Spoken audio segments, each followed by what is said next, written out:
Oh, hello. Welcome to the video. Just a second. I still have to sort some things out. WheezyWaiter!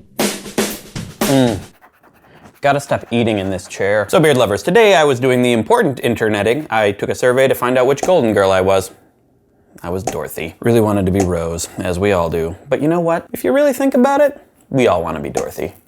That's totally something Dorothy would say. At least I'm not Blanche Devereaux, am I right? That's also something Dorothy would say. Speaking of old people, there was a recent GOP debate that you probably heard about, unless you live under a rock speaker, playing rock music, held by The Rock, who's also holding a TV, playing the movie The Rock. It's all happening on The Rock. It's unavoidable, is what I'm trying to say. I probably shouldn't judge, though, since I didn't watch it. Gasp! And I call myself American. Actually, I should probably be more specific, since American could refer to anyone in the Western Hemisphere. How about United Station? That sounds too much like Union Station, where I go downtown to get on the train. Ain't nobody riding this train. I ain't some Blanche Devereaux. I'm Dorothy! Today's video is in no way sponsored by the Golden Girls, other than emotionally. Thank you for being a friend. Any hoopastank, the reason I didn't watch the debate and why I'm not really paying much attention is because the election isn't for another year. And we've already been talking about it for like a year. So using my math skills with a Z, that means we've been talking about this for like, carry the 3, 2 years, at least. Avoid the lisp, Craig, at least. No one is going to remember what they're saying at this point, and they're saying some pretty memorable stuff. I'll buy you some tequila, or some famous Colorado brownies. I never forgive. Find me a Democrat that would cut spending $10, I'll give him a warm kiss. Those were from the last debate, I assume. I found them from a US News and World Report article, which I Googled. Nope, not gonna watch or care about the debates, even though I'm talking about them right now and making a video about them. Though I do appreciate Jeb Bush qualifying his kiss with the word warm, and that was very descriptive, visceral. I really feel like I know what a kiss from him is like now. Warm. Anyway, Gretzky, no matter how warm those kisses are, no one is going to remember any of that. Actually, I think Obama said it best back in the 2012 debates when he said, I don't remember, I have no idea. It was friggin' 4 years ago. Most of us aren't even gonna remember a year ago, even if we don't do drugs. Think about it. What were you doing a year ago today? Bop, don't look it up on MySpace or whatever website we were using back then. You can't remember, can you? And if you can remember, happy birthday. A year ago, I was practically a different person, 30 pounds heavier. I never skydived. Skydove? Skydive? Skydave? I wasn't married. I never Netflix and chilled. At least I didn't call it that. I was actually a woman. A beautiful Southern belle named Emmylou Cunningham. I do declare. We have short memories. You don't even remember the beginning of this video, do you? Here, I'll show you the clip. Hey, beard lovers. Woo!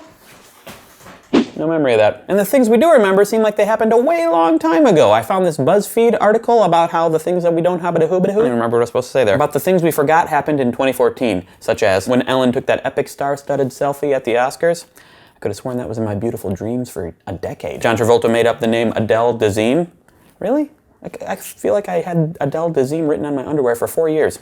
And I never washed them. That's a bit of side information for you. And remember that cat saving that kid from that dog attack? That was last year. I could have swore I watched that while pooping 3 years ago. And that was the last time I pooped. Truth. Anyway, this is all just ways of me reiterating the point. What is it?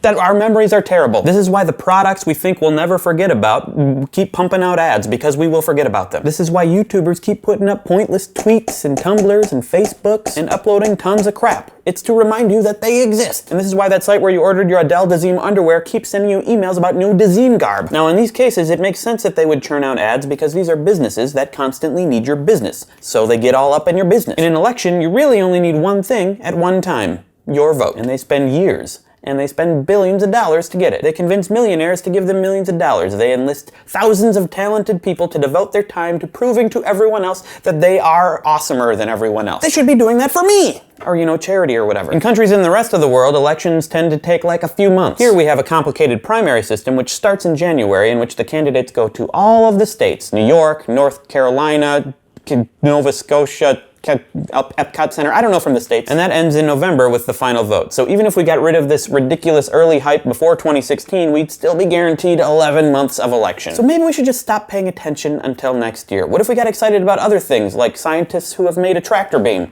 Or Phil Collins coming out of retirement?